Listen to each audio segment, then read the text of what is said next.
podcast from Boise City here after a just terrible loss to the Raptors.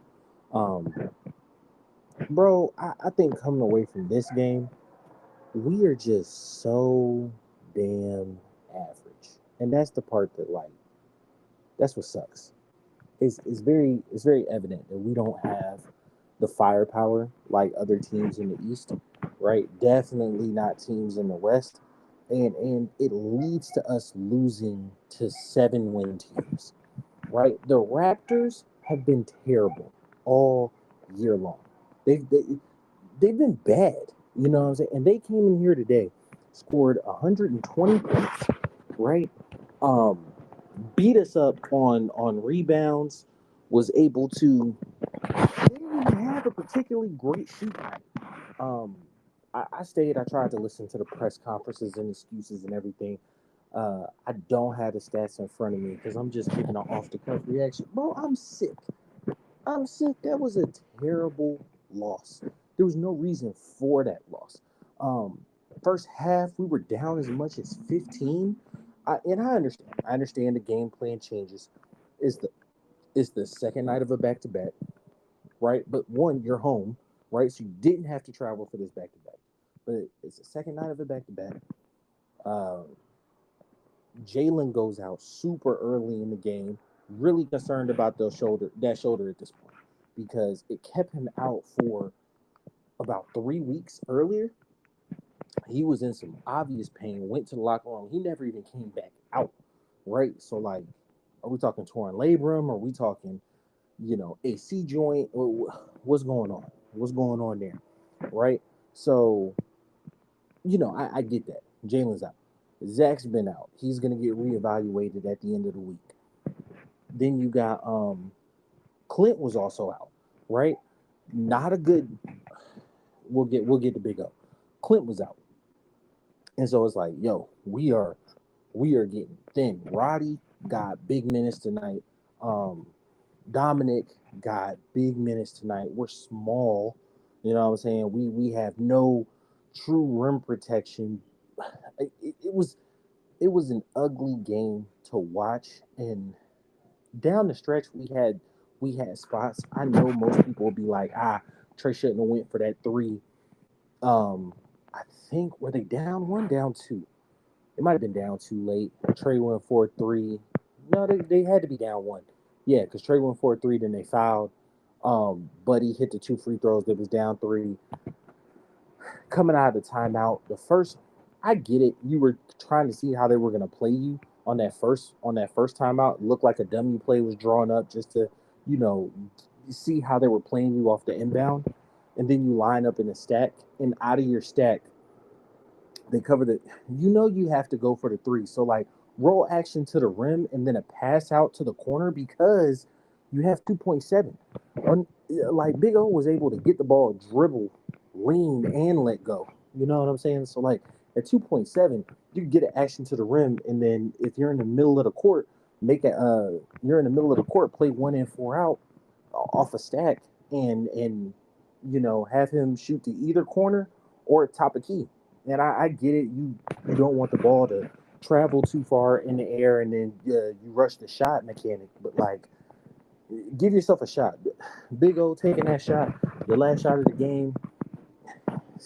I guess Trey took your last shot that mattered, but still, no one like that. No one like that. But I'm not even here to bang on Quinn's coaching because I don't think he did a really bad job. I think he's just been kind of dealt a crappy hand. Now, the thing I will say, a coaching move that I have been calling for since the middle of last year is now really starting to look rough, right? So, O's been in the starting lineup. To be fair, we have not seen O with the full starting lineup, right? Veet has been in, because Zach's been out. We are really struggling at the backup point guard position. We are going to have to make a move at the trade deadline, and what's it called? Jalen's going out. But in the 3 games in a row he started, we are 0-3, right? Tonight, Big O was 19-12 or 19-11. Either way, right up under 20 points, right over 10 rebounds. Productive. Productive against a team that, is starting Kelly Olynyk and Chris Boucher.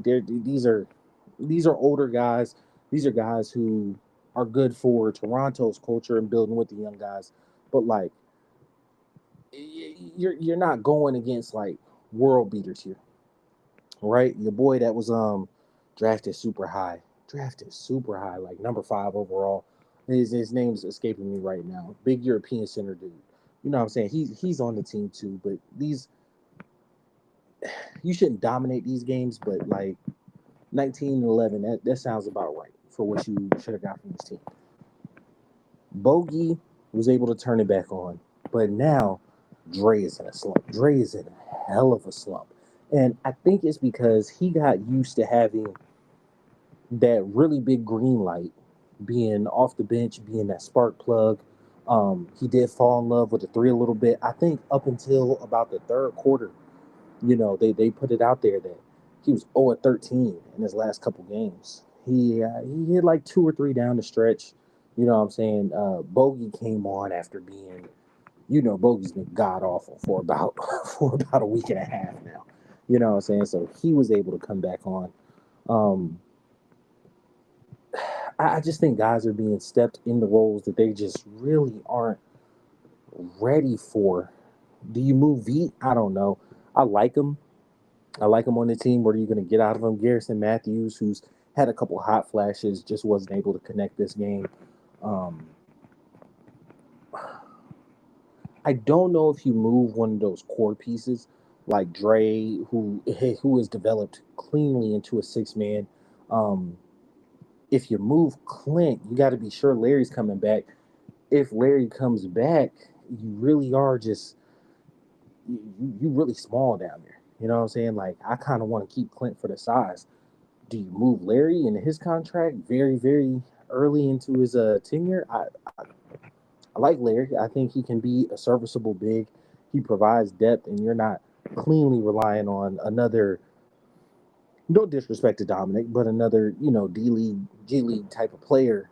You know, as a rotational big at that point in case one of your guys goes down. And it's not like we're really scalping the free agent market for big or guards. You know what I'm saying? Like Quinn is kind of really pulling up a makeshift offense. And the part that's like crazy to me is like we're not super up against the salary cap like that.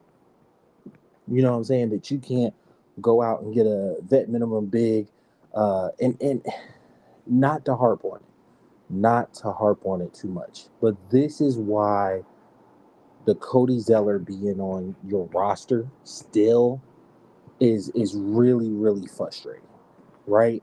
Because it's like, are we going to make a we're going to make a trade? He's been away for personal reasons. I get that, but he is legit taking up a roster spot, especially Kobe Buff getting out for the season. Um, you're starting to see these injuries pile up with Jalen. And granted, we've been able to sustain. Tonight's loss moved us 22-22. We are playing 500 ball. But that's how I started off saying, like, we are so decidedly just freaking average. You know what I'm saying? We can beat the Celtics twice and then we could lose to the Raptors. And that's the type of team that we have. Like that's the type of team we are. And that's frustrating because like you expect a young team to kind of learn how to win, right? Trey's 26. You know what I'm saying? Like, yeah, I ain't saying like, oh, he's on the wrong side of 30 type thing. Like Trey's 26, right? Jalen's 22. Risha says 19, 20, somewhere in there. Clint, he'll be gone, if not at the trade deadline by the end of the season, and they'll most likely get a free agent big. Um, I don't see a blockbuster. They'll most likely get a free agent big, just like middle of the road guy, but that age is probably going to be around 26 to 29. Um, Dyson is 22 or 23. Dyson's 22 or 23, and then um, Dre is about 24, 25. So, like, we're not an old team, but we're not necessarily super, super young. Like, I know there's still ways in which we have to learn how to win. it's just frustrating when you see that we have the talent and the overall ability to win. And everybody talks about that 21 run. And, if you've been listening to me for any sort of time, you know that I don't say that the bubble championship was the Fugazi one. I think the Bucks championship was, right? But by proxy, that means that 21 run wasn't as special or amazing as everybody thinks it was. And it's not popular among Hawks fans to say that, but it's true. It showed that, Trey had big playoff moments and whatnot. But I'm more so thinking about it from the terms of like our positioning in the regular season. So going into those playoffs, I'm pretty sure we were a 5 seed, if I'm not mistaken, and made it to the Eastern Conference Finals. We haven't sniffed a 5 seed in a year since then, right? Like two playing rounds, 9 seed and 9 seed, and then I think 10 seed. Yeah, 9 seed, 9 seed, and then a 10 seed. And we haven't sniffed the playoffs. We haven't had half the success in the regular season that we need to be considered a contender in any way, shape, or form. And it's actually pretty revolutionary that we're, you know, playing 500 ball right now, considering we had the number one pick. And people are like, oh, we had bad odds and we stole the number one pick. Yeah, but we were a 10 seed last year. You know what I'm saying? And I think 40 and 42, a couple games under 500. So, like, that's where we're trending to this season. No improvement year over year.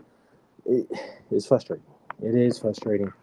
And it just average. Very, very average. And that's the team that we have right now. Sorry, this one wasn't as upbeat.